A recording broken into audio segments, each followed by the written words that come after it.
to be honest, I have found, like, obviously, my response to the pandemic is informed by my earlier experiences. So I've already spent a significant amount of time alone, and then gone back into the world, and then had situations where I'm alone. So especially my last year, in fact, even before the pandemic, I had committed. I've always had goals for my company and goals for myself.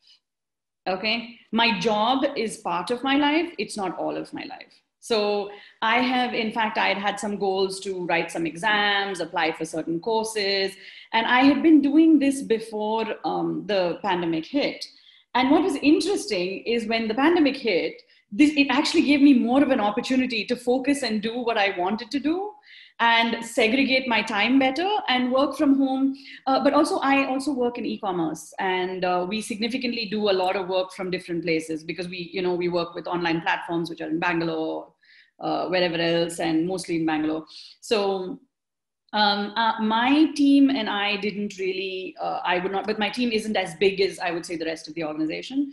Didn't find it as much of a stressor, but I have found a lot of people, especially because I belong to a senior leadership team. I found that definitely was put under stress, in terms of, because interpersonal dynamics are different over a computer, right? And especially if you have multiple people on a call, you can't, at least now you and I can see each other, but in a Zoom call with like 8 people, you can barely see anyone. So I think that initially there was some getting used to it, because first I'll address the productivity side of things, and then we'll go to how it feels. So, but I think what we found though is some of the upsides of work from home was that we were, a lot of the noise of like coming to work, going back from work, all the blah, blah, chit chat, all the office drama, office politics, who was looking at who, all of that was kind of cut out. And some people, especially some divisions, for example, especially our designers, became hugely productive, more than they were, even though, obviously designing is a complex process. So we have even considered perhaps we may continue with this, with some elements of work from home, just because, in fact, our office is very far from the city. So this is something that regularly everybody complains about, because it takes like 3 hours in a commute. So, so there were some upsides, but I will agree with, especially in some of the more fancy offices in Delhi, and I see some very fancy offices in Myntra. Like, for example, we work with Myntra; they have a very fancy office. So people, there are recreation areas. There are places for people to go to coffee and stuff like that. Now, I can understand when that kind of socialization is lost. Personally, because I have not worked for a prolonged period of time in that kind of socialized kind of environment, because I manage 2 divisions, so I travel a lot, so I'm like living on planes. And but I do know that for most people, coming to office is kind of like, they get away from home, they get away from the possible mother-in-law's irritation, or or whatever it is that their home responsibilities look like. So I do know that not being able to go to office does take away from some people, but I'll tell you some things. I make my place of work, like the room in which I basically turned like an entertainment room, like a TV room, and you can see the screen behind me, right? So it's like a home theater has been turned into like my home office. So I've put up a board. We have a tripod here to do any kind of video if I have like webinars and stuff like that. So I have somebody who comes and works with me every day on multiple things. I listen to music. I plan a lot. I do a lot of research. I found time to reach out to so many of my friends from across the world that I didn't have time to talk to, because I've lived in India. I've lived, then moved to the US. I've lived in Chicago, San Diego, New York, back to India. So, I have family in Australia.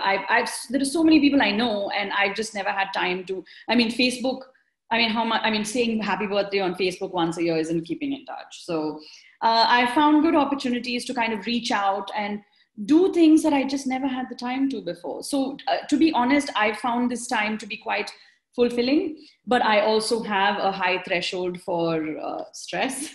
So, but I do understand that not going to the office, not having that, coffee date, and not having that, chit chat and stuff, it's to provide perspectives. There are worse things in life.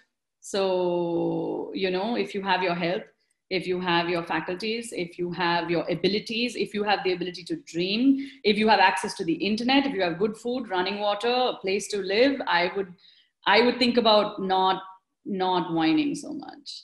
But I'm not sure if that answer like suits most people. But I would say that, like we most of us have it a lot better than the rest of the country. So especially in the metro cities, I think for example, Coursera is an excellent idea. You can catch up on, you can upskill. I've definitely been taking courses, which I plan to continue doing. And, because the rest of even universities and academic institutions are adapting fast, right? E-learning is, becoming quite well received, I think. And they're also adapting to hybrid courses. So I think constantly being, I've always been a student in my head. Like I think that I'm like an eternal student. So I'm always learning something, taking some class. I have a million teachers for a million things. And I even spent the last year learning math, like relearning math, because it had been a very long time and I had to give a competitive exam. So I think we can always find ways to challenge ourselves and be excited, because what is excitement? What is it? I mean, what is excitement to anyone? It's the fact that you're looking forward to doing something. So what is it in your life? Is it just the office or the coffee dates or the socialization that is important? I'm sure there are so many other things that can bring joy and happiness. There's you can listen to music, you can watch all the movies that you didn't watch.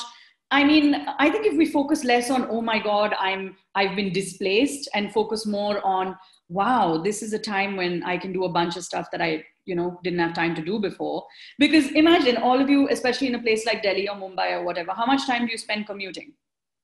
Like a lot, right? I know I spend 3 hours in the car, even though I'm in Chennai. So anybody in Bombay will for sure tell you how many hours they spend in a train. And Delhi also definitely has its own share of traffic snarls and difficulties. Now you're getting all that time back. You're getting all that time back, at least for some time. You don't have to stress about traffic or Uber or the guy ditching you or whatever. There's always an upside. The question is, are we going to sit around and crib about it 24/7, or can we look at what possibly we could do?